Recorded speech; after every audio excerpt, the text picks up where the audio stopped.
জীবন যেটা আপনি যাপন করেন, জানিয়ে আপনার এত অহংকার, বলুন এই জীবনে আপনার কি আছে?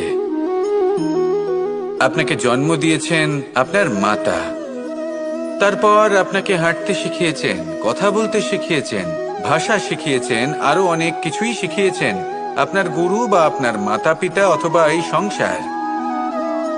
ব্যবসা, বাণিজ্য, এই সবকিছুর সাধন অন্য কেউ দিয়েছেন। ধন অর্জন করার সাধনও অন্য কেউ দিয়েছেন। ধনও অন্য কারোর থেকেই লাভ করা হয়েছে।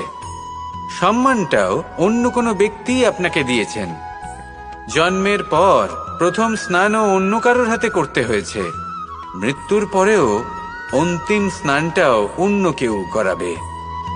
তাহলে এই সংসারে আপনার নিজের কি আছে?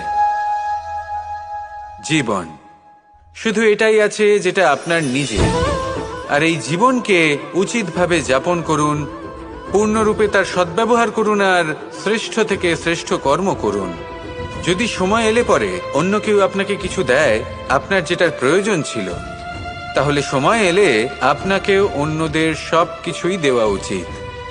এই জীবনে যা কিছুই লাভ করেছেন তা উচিতভাবে ভালোবেসে উপভোগ করতে শিখুন, সবার মধ্যে ভাগ করে দিতে শিখুন।